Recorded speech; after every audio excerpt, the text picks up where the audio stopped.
Good afternoon, everybody, and welcome back to Fiesta Wairarapa Pinoy Radio. We're here as a pre-recording for our New Year show. So, in behalf of my co-hosts, Ate Kinnie and Ryan, would like to express our gratitude for all our listeners and viewers over the past few weeks that we have started this program. So, Happy New Year po sa inyong lahat.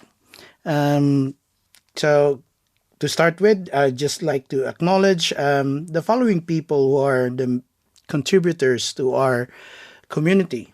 Namely, Eric Zamora of EZ Financial Services, Rica Visperas of Dust and Clean Services, Beng White of The Landing, Jobit Watkins of Sushi Planet, Fourth and Haya Espera of New Zealand Beehive Limited, Ella May Harrison, Diana Santos, Rosita Baltasar, and Angelina Moss. Personal shout out lang po para sa akin to my lovely wife, Michi.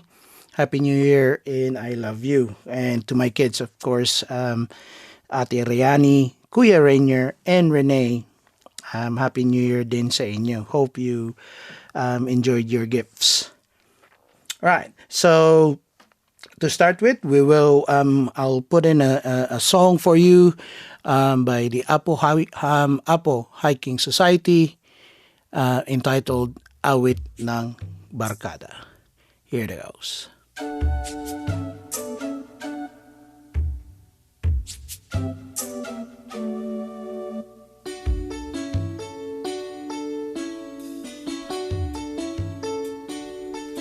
Nakasimangot ka na lang palagi, parang ikaw lang ang nagmamay-ari ng lahat ng sama ng loob.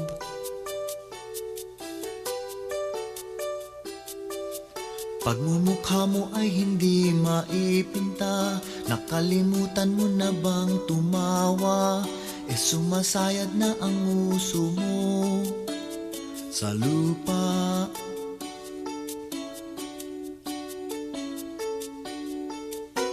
Kahit sino pa man ang may kagagawan ng iyong pagkabigo, ay isipin na lang na ang buhay kung minsan ay nagbibiro.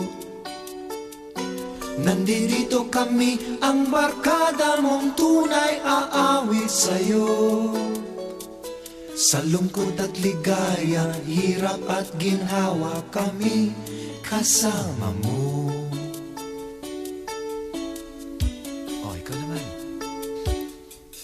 Kung sa pag-ibig may pinag-awayan, kung sa lapi ay wag nang pag-usapan, tayo'y di nagbibilangan. Kung ang problema mo'y nagkatambakan, ang mga utang di na mabayaran, lahat ng bagay ay nadadaan sa usapan. Kahit sino pa man ang may kagagawan ng iyong pagkabigo, ay isipin na lang na ang buhay kung minsan ay nagbibiro. Nandito kami, ang barkada mong tunay aawit sa'yo. Sa lungkot at ligaya, hirap at ginhawa, kami kasama mo.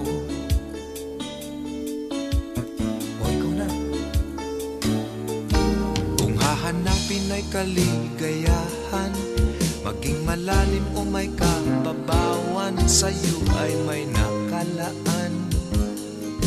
Kami asahan at huwag kalimutan, maging ito ay madalas o minsan, pagkat iba na nga ang may pinasamahan.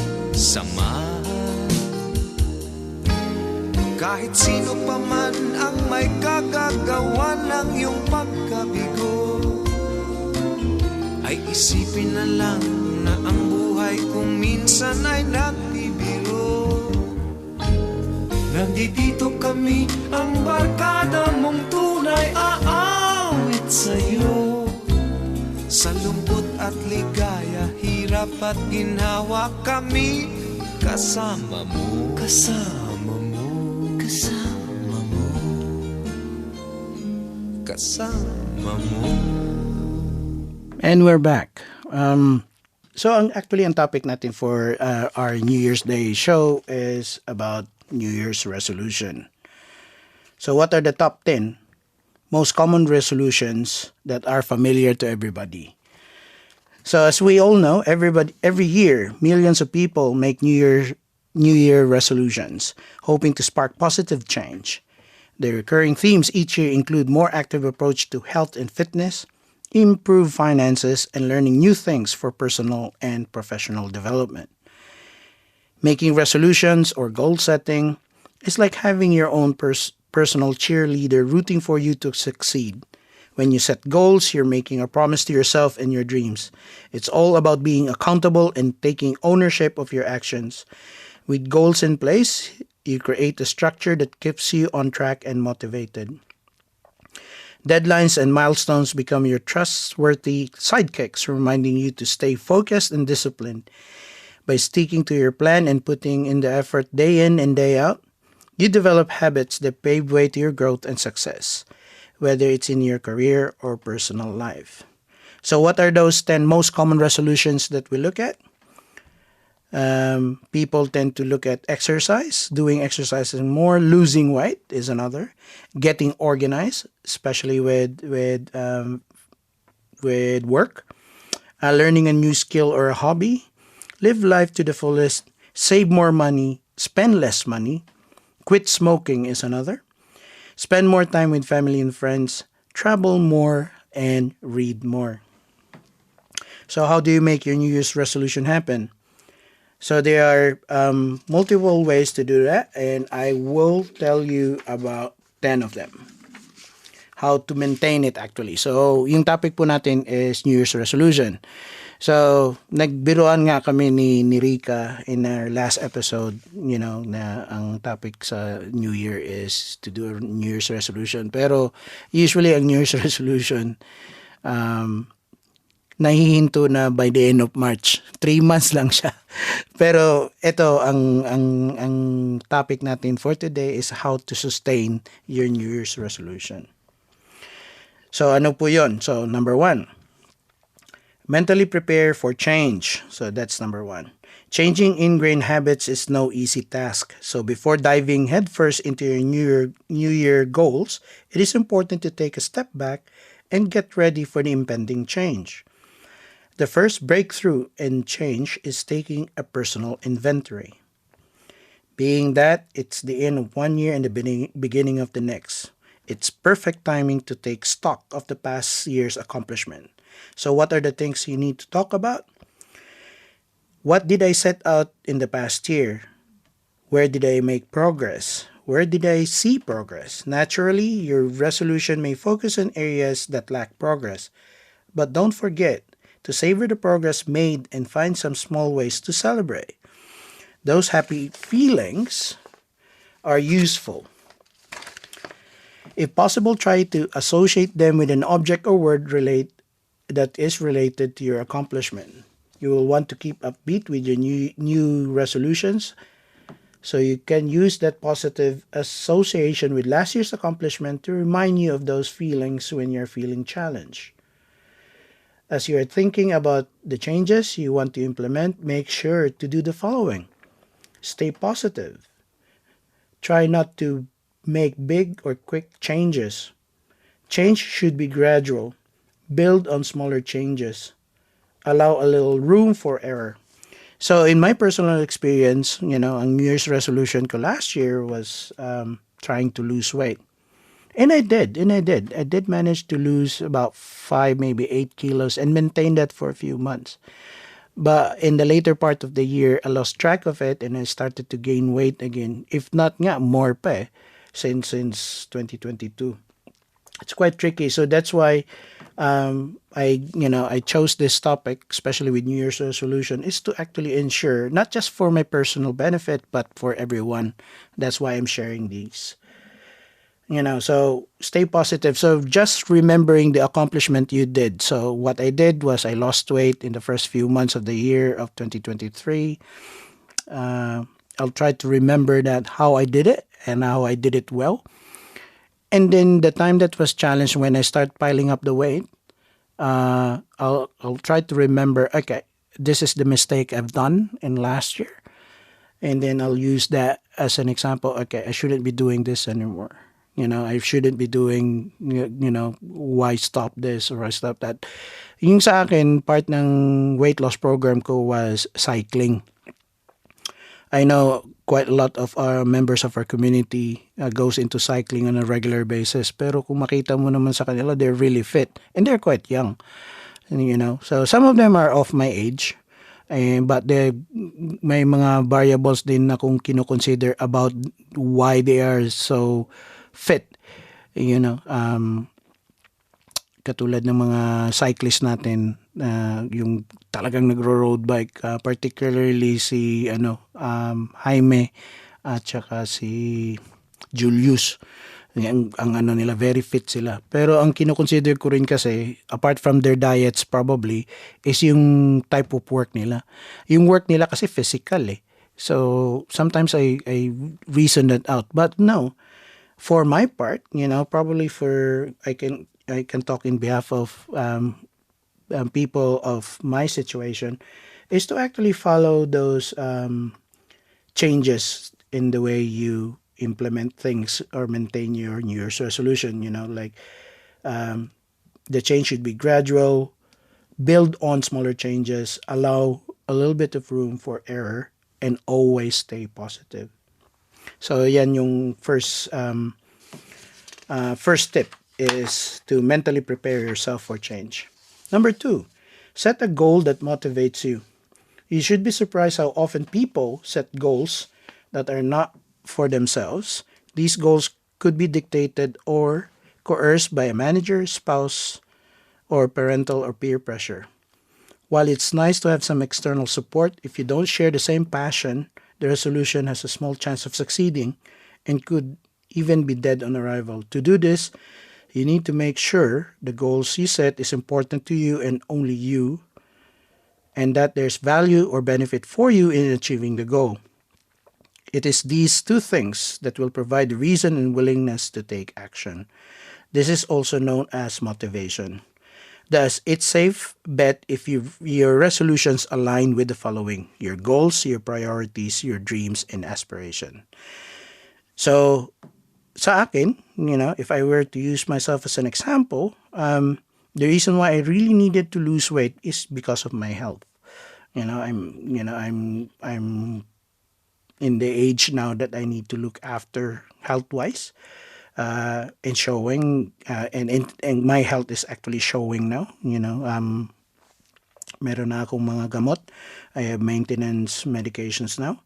So trying to lose weight is one, by doing exercise is one of the things that is being recommended by the doctor. And then of course for my personal benefit, like sumisikip na yung mga damit ko. So I'll make it a goal. I'll put it as a priority, and my aspiration is to be fit. Not necessarily lose drastic weight, muscles, gaining muscles and stuff. Ang gusto ko lang talaga is to lose weight. So you should align yourself with your innermost desires, but you also make the resolution align with your priorities. This will lead to a must-do attitude. You have to have that mindset that you have to do this. If your goals are career-centric, for example, improving your Microsoft Excel skills, creating your own professional development plan is a great way to stay motivated in a path towards achieving your goal. So that's the second tip. Set a goal that will motivate you. Number 3, limit resolutions to a manageable amount. A common mistake in resolution setting is having too many and spreading yourself too thin. So, like an example would be, we all want to learn 25 different languages, or 15 new job skills, or eliminate 5 bad habits. We are not superheroes. So hindi natin kaya yan. So if you're going to develop resolutions, just focus on probably 1 to 3 and maintain that for a long period of time. So you only should make a short list of resolutions that you can manage in the upcoming year. Knowing that short list of priorities is a hard part, the key here is understanding how to prioritize. So here's an exercise that you can undertake to help you figure out what is most important in your life. All you need is a post-it, pad, a pen, and a wall. So these are the things. Write anything you want to accomplish for self-improvement purposes on a post-it. Each post-it only gets one discrete tactic. Place each post-it on the wall, and then you go crazy and use as many post-it as possible. Group together similar post-it. Place the topics you feel strongly about on the top of the wall. So this is how you choose your resolution. Put the topics you feel meh about at the bottom, and spend a lot of time thinking about the order of the first 3 to 5 post-it groups. So ang ibig sabihin po nung yung instructions na yun is paano ka pumili ng mga New Year's resolution mo. Hindi lang yung pipili ka lang, ako, lose weight, or gusto kong matuto ng ano. So, an example for me, especially ito sa mga OFW, ang priority is maging residente ni New Zealand. So, yun yung ilagay nyo sa post-it, ilagay nyo kung ano yung mga kailangan yung gawin doon. And then yung weight loss, sabihin na lang natin, learning how to cook, those kind of stuff. So, particularly sa OFW, pero karamihan naman ng mga OFW natin, marunong talaga magluto eh. Pero for those who are limited sa cooking, prito lang ng prito, yung gusto matuto na ibang putay, pwede din yun siyang New Year's resolution. But it feels contradicting kung you try to lose weight and yet you try to learn how to cook new meals. Tingnan mo lang din yung yung type of meal, kung ano ba yan, hindi ba kontra doon sa sa ibang resolution mo na priority. So yun yung so ang final piece of thought about this tip is it's better to tackle one resolution well than multiple resolutions poorly. So there are 8. Uulitin ko lang yung sa post-it. I-prioritize nyo na. Sulat nyo lang sa piece of paper. Lagay nyo sa wall. And then i-group nyo siya kung ano yung mga dapat gawin mo. Lalo na pag task-orientated yung sinusulat mo. O ano yung dapat mong gawin. So sabihin na lang natin, ilalagay mo doon intermittent fasting for instance. So we talk about losing weight. So ilagay mo rin yun sa part ng losing weight. And then i-group mo siya. Pag group mo, yun na yung mga dapat mong gawin. Tapos i-maintain mo. Tapos gawan mo na lang ng scheduling. So, the other thing that you need to know about setting those New Year's resolution is dapat alam mo rin yung mga limitasyon mo or your limitations. With that in mind, you should focus on your top priorities while balancing how much attention you can honestly devote to one resolution. So, like I said earlier, tatlo lang yung priority. Kasi kung kaya mo 5, why not, di ba? Pero ako, my recommendation is 3 resolution lang. Sa akin nga, for 2024, 2 lang talaga yung New Year's resolution ko eh. Yung personal ko is about trying to lose weight again. And then yung pangalawa ko is future growth, o para makasave ako ng money for my retirement. So, yun yung target ko talaga. And then the next step is be specific. When it comes to setting resolutions, it's easy to set bad goals that would lead to poor follow-through. Fortunately, there is what we call the SMART goal setting. So, what does SMART goal setting? So, SMART, yung SMART. SMART goal setting stands for you have to be specific, measurable, attainable, relevant, and time sensitive. Before I would elaborate on those things, let us pause for a break with the music by my favorite classic group, VST and Company, entitled Swing.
And we're back.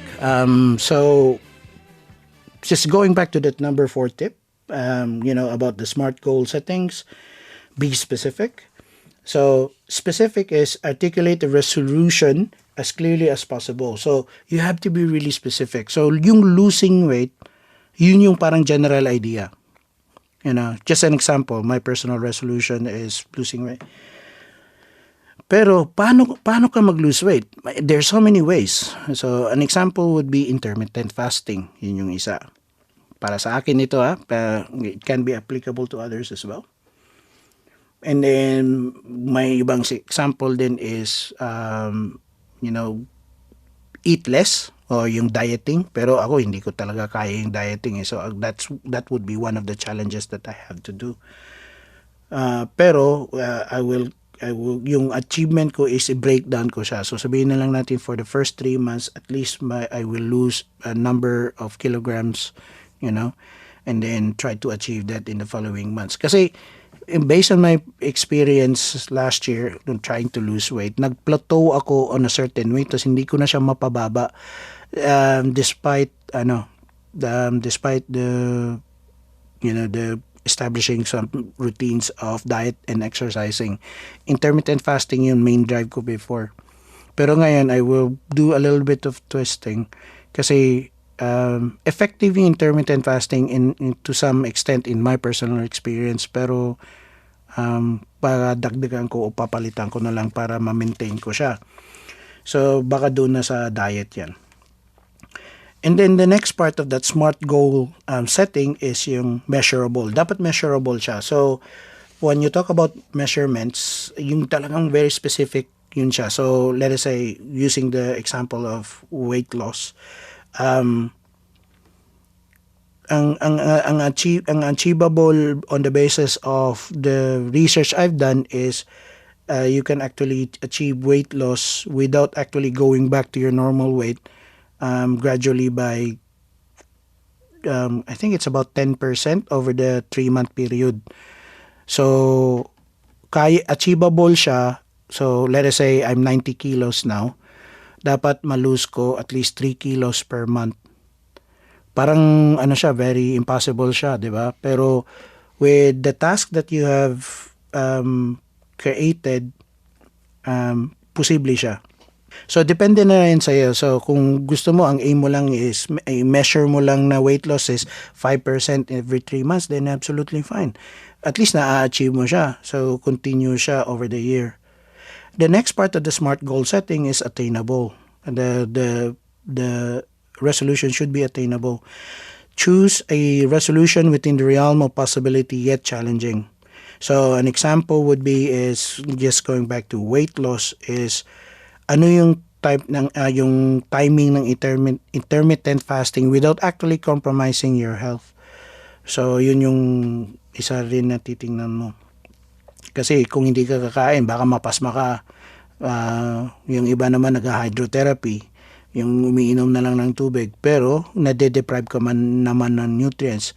Nag-lose ka nga ng weight, pero nagkakasakit ka naman. So, ayusin mo lang yung diet mo, kumbaga. Pero attainable siya. Next is relevant.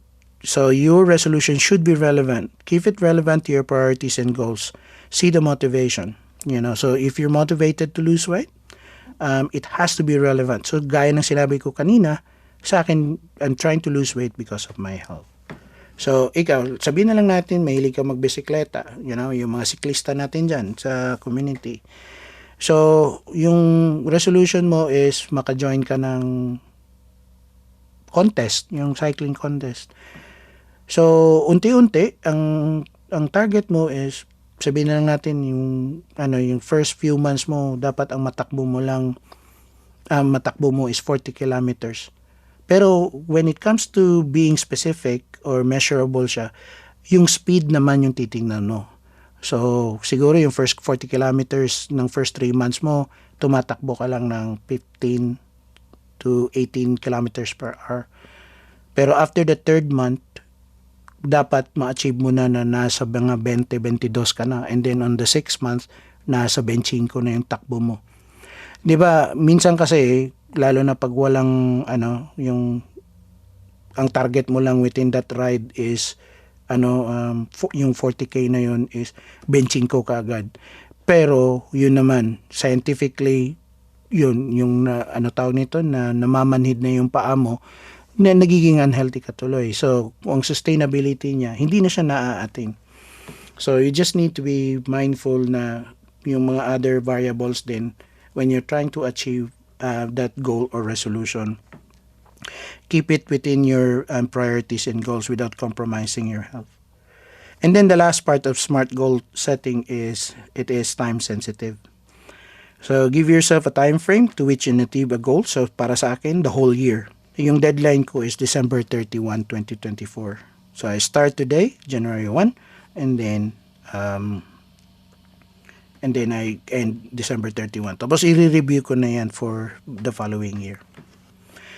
So that's number 4 tip is smart goal setting or trying to be specific. Number 5, break up the big goals into smaller goals. So yun yung parang minensyo ko dun sa smart goal setting. So yung sa cycling na example na ginamit ko kanina is yung 40 kilometers. So i-break down mo siya. So sabihin na lang natin yung 40 kilometers mo yun nga 15 to 16k lang yung kaya mo na takbuhin. So natapos mo siya ng mga 2.5 hours. Pwede mo siyang i-reduce, mag-achieve ka. O sige, nakuha ko ng 2 hours and 30 minutes. In the next month, dapat makuha ko na lang siya ng 2 hours and 15. Pero hindi mako-compromise yung yung binti ko o yung mga ganon. Tapos, bang idadagdag ko sa diet ko? Dapat hydrated ako lagi. Yung tulog ko, sakto yung tulog ko, yung mga ganon. So, yun yung mga smaller goals. So, a lot of us tend to be overeager and grandiose when it comes to resolutions. We have the best of intentions and may accidentally take on a goal that is too big to achieve. Thus, it is helpful to divide the big goal into smaller goals to make it more achievable. Let us say an example is you're a leader of an alien race and your resolution for 2024 is capturing planet Earth. That is a huge goal. You can't just tell your intergalactic fleet of spaceships to take over planet Earth and expect success. You have to chunk the big crazy feat into smaller, more manageable accomplishment. So, ano bang example? Ito lang yung example na binigay sa akin ng tip. So, kung halimbawa, i-invade mo yung Earth. So, i-break down mo siya. So, claim the Philippines first, particularly Manila, and then Luzon, and then kukunin mo na yung Visayas at saka Mindanao. So, nakuha mo na yung Pilipinas. And then, ang sunod niyan, Southeast Asia na, tatargetin mo na. So, babanatan ko ang Taiwan. Kasi maliit siya, kayang-kaya. Ihuli ko yung China kasi malaki. So, kukunin ko yung Vietnam, Singapore, Indonesia, yung mga ganun. So, yung paliit-liit. So, that's how you break down the goals. So, and then, pag time-bound naman, okay, sa January, tatargetin ko ang Taiwan kasi yun yung maliit. Kayang-kaya ko siyang tapusin ng 2 weeks. And then, sunod, Singapore kasi island lang din siya. Pero Indonesia medyo malaki-laki at saka yung Vietnam medyo malaki-laki. Dapat makuha ko yung dalawang bansa by the end of March, 1 month each. So, parang ganun yung example. So, sa cycling, ganun din. So, yung i-breakdown mo siya as per time frame pero smaller goal siya. So, kung sa akin, kung babalik ako sa cycling uli, sa mountain biking in particular, hindi ko gagawin yung ginawa ko last year na tatakbo ako ng 20 kilometers a day. So probably I'll just do 5 a day and then I'll gradually increase that para yung stamina ko ma-maintain ko. At na-achieve ko naman yun, pero yun nga, gaya ng sabi ko, when I was trying to lose weight, nag-plateau ako because of that routine. Dahil nag-umpisa ako ng malaki, na tumatakbo ako on average around 22 kilometers per day, 4 times a week, nag-plateau ako bigla, hindi ko na-achieve yung goal weight ko. So, siguro this year, uunti-untiin ko na yung distance without actually compromising ng especially may gamot na ako ngayon. So, it's quite tricky. So, by breaking your tactical plan in discrete steps, you now have a pretty good chance of maintaining that year's resolution by the end of the year. So, and then you go back and chunking into the big goal. Oh. So, titingnan mo uli yung weight loss mo. Yung ilang porsyento yun. Naalala mo, di ba, 10% kaya sa 3 months. Pero 5% lang yung sinet ko. So, tingnan ko kung na-achieve ko yun. Kung na-achieve ko yun, okay. Aakyat na naman ako ng another 5%. So, by the end of the year, isipin mo 5%. So, once a month, 5%. By the end, 50% nung target weight mo, ma-achieve mo talaga. So, here are some few tips to help you make your massive goal more achievable. Create a list of subtasks. Prioritize and order them. Use a visual map to display. Assign milestones for each task. Decide how much time each task requires. Allocate resources accordingly. Focus on the next step and not the big goal. So, yung paunti-unti until ma-achieve mo yung main goal mo, which is, for my part, is losing weight. Number 6, write down your goals. So, sulat, importante yan. Because they are easy to forget. While that may seem silly, we are human, and human is easily distracted and forgetful. Writing down your resolutions help you clarify what you want to achieve. It forces you to make decisions and be precise with your words. Writing establishes intention. Writing goals can act as a filter and guiding light and opportunities to pursue. Documented goals you will help you overcome resistance to progress. So isusulat mo siya para para hindi mo makalimutan. Yan yung essence ng writing your goals. Hindi lang yung ilalagay sa cellphone. Pwede mo ilalagay sa cellphone. May remind you every day na kailangan mong i-achieve ito. Pero mas maganda yung nakasulat talaga siya. Kaya nga yung iba nga, poster nilalagay sa kwarto para pagkagising yun yung unang nakikita. So, here are some few ways you can document your resolution for the new year. Write them in a journal. So, susulat ka. Draft them in an email. Store them in your phone. Print and tape them to the wall. Yan yung tip about writing down your goals. It's really important na makita mo siya, visible siya sa iyo para ma-remind ka every day na yan yung target mo or yung New Year's resolution mo na gusto mo ma-achieve. Right. Before we move on to the next step, so mag-pause muna tayo with a song. And this one, once again, from the BST, entitled Awitin Mo at Isasayaw Ko.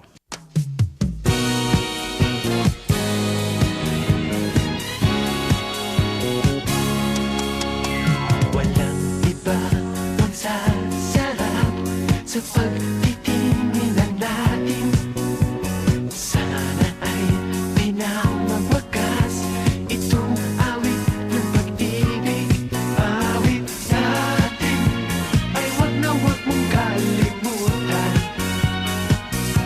Pangako ko naman na lagi ka pakikinggan. Magpakailanman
And that was Awitin Mo at Isa Sayo Ko by PST and Company.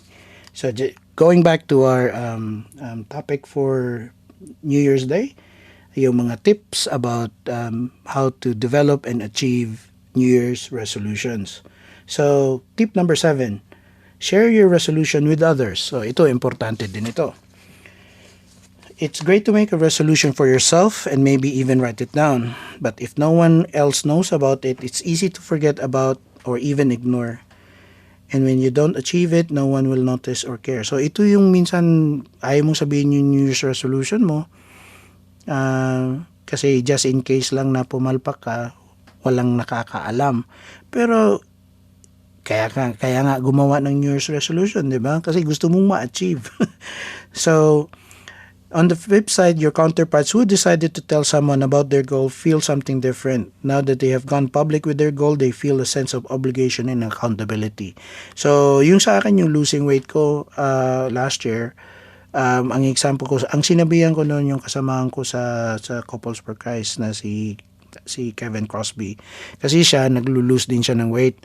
So, ang naging competition tuloy sa amin, 2, and then obviously I lost kasi nag-gain ako ng weight, siya na maintain niya yung weight niya.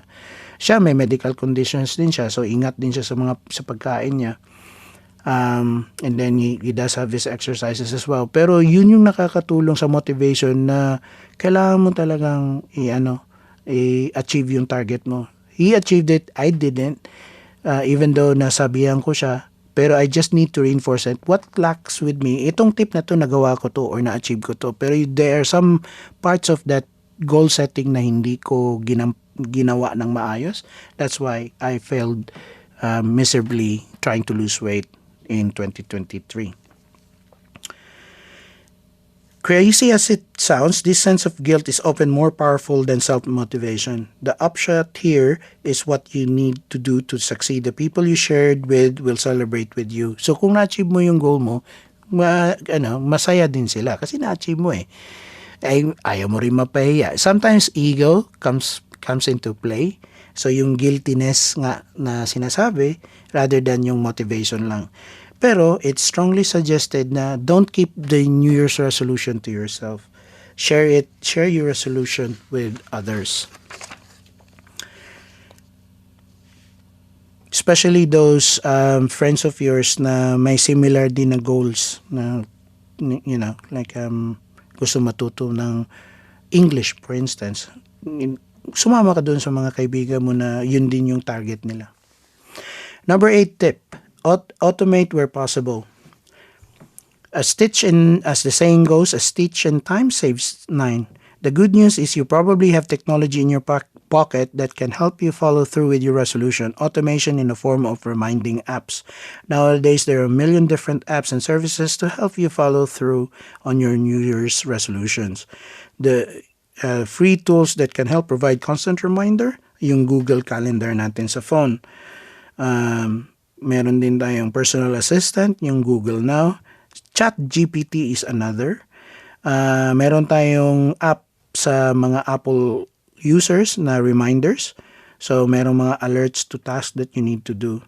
And then, yung popular one sa States, yung Boomerang for Gmail.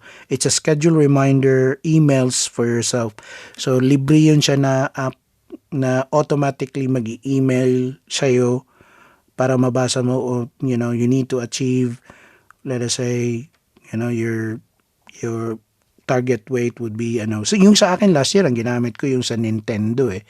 May Nintendo Wii kasi ako sa bahay. So, doon ako nagbabase kasi may scale siya, weight scale siya. Pero dahil nakabit na yung video, okay, hindi ko na magamit yung Nintendo Wii sa bahay. Pero ang point being is, marami kasi talagang apps na pwede mo magamit. And then all these apps are listed. You can just search it in the App Store or Google Store and then download them. Ito yung gamitin mo talaga din ito to help you drive to achieve your New Year's resolution. Ang pinaka-common sa work that I'm using at the moment with my work at the moment is yung Microsoft To Do. na application. Ginagamit ko talaga yun, for scheduling my classes and stuff. But I can only also use it for my New Year's resolution. Right. Number 9 tip is review resolution regularly. Let's face it, if you're not thinking about your resolution regularly, you're not going to follow through. This is a crucial part of realizing your goals as a regular review. At a minimum, this review should be done monthly. But more frequent, the better. So, probably ako, monthly ako last year. So, gagawin ko fortnightly ngayon. So, schedule a monthly big picture review every first week of the month.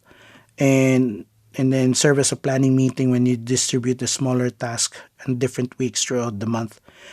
You will also have to do a weekly check-in to check progress and monthly goals. Set a daily reminder for smaller resolution tasks.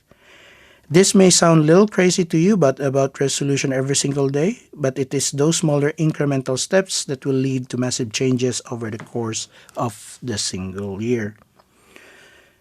Yan yun. So, gamitin mo talaga with technology these days. You can actually use as much as you can. And last, of course, of the tips is if you fall off track, get back on quick. So, we established it will take time for your resolution to become a reality, and we know change is difficult. In fact, we are already established we should leave some room for mistakes and setbacks. So, remember, allow yourself some errors. Skipping an intermediate task is not a complete failure. Kasi may priorities ka rin eh. So you have to be mindful of that as well. Missing a goal by 10% or 80% is not a complete failure. Ang complete failure is talaga, yung hindi mo siya na-achieve. So like for me, when I started in 2023, my weight at that time was 85 kg. Tapos ang target weight ko noon na weight loss for the year was 72 kg. So, it was 13 kg over the course of the year. Pero, last year, December, yung nag-weigh ako, nasa 95 ako. So, lalo pa akong lumaki tuloy. So, I didn't achieve that. It wasn't a complete failure for my part because I did achieve it in the middle of the year na wala lang talaga yung momentum. So, setbacks can happen. But as long as you are handled correctly and they will not impact the big goal, the key is to avoid a defeatist attitude at all costs. So, sa akin, I failed last year, I'll do it again. So, hindi yun siya failure for my part, it's a learning experience for me. So, once a mistake is made, own it and move to the next thing. So, yan yung importante is wag mag-alala kung hindi mo ma-achieve yung monthly. Tingnan mo lang yung bigger picture. But yung bigger picture or yung main goal talaga ang hindi mo na-achieve by the end of 2024, then use that as a learning experience for 2025. So, yan po yung 10 tips para ma-achieve nyo yung mga New Year's resolution ninyo. So, we're nearing the end of our program. So,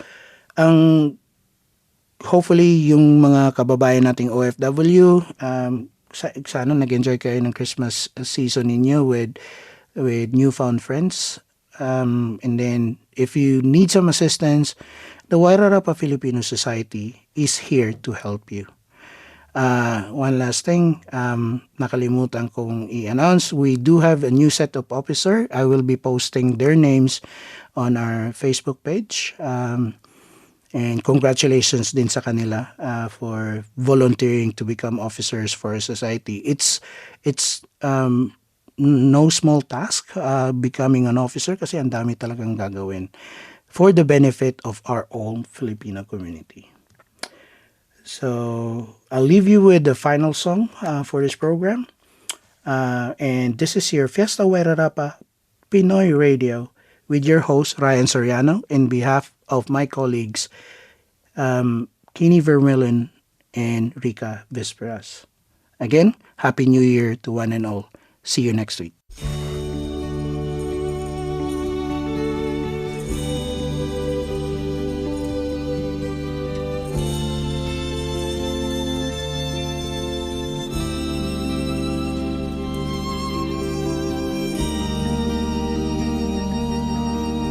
Kaibigan, Matamlay ang iyong pakiramdam at ang ulo mo sa kaiisip ay tila naguguluhan.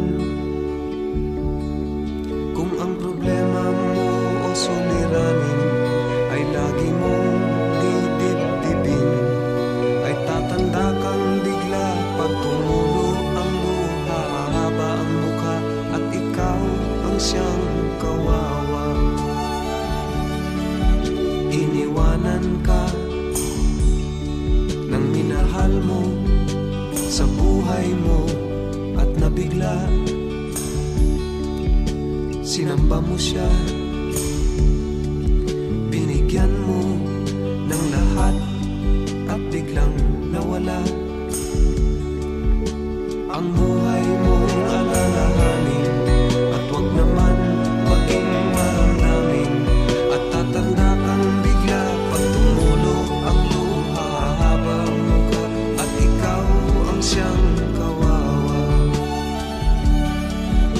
Kasama mo ako at kasama rin kita sa hirap at ginhawa.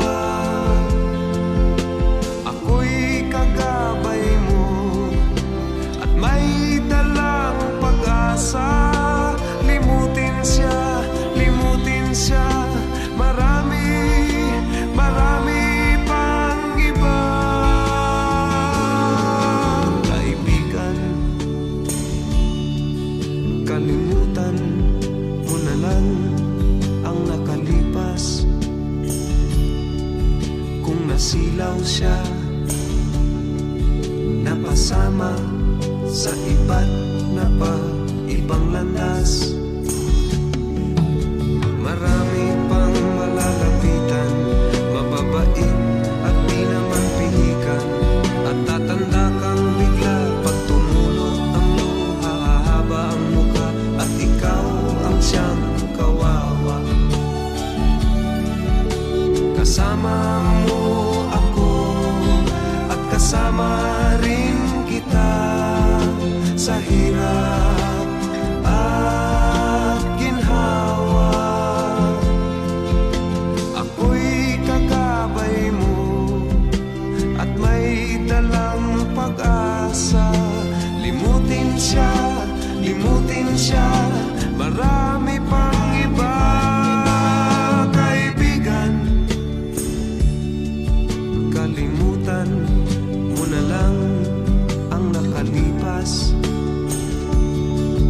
Kung nasilaw siya, napasama sa iba't na pa ibang landas. Marami pang malalapitan, mababait at di naman pihikan, at tatanda kang bigla pag tumulo ang luha, hahaba ang mukha at ikaw ang siyang kawawa.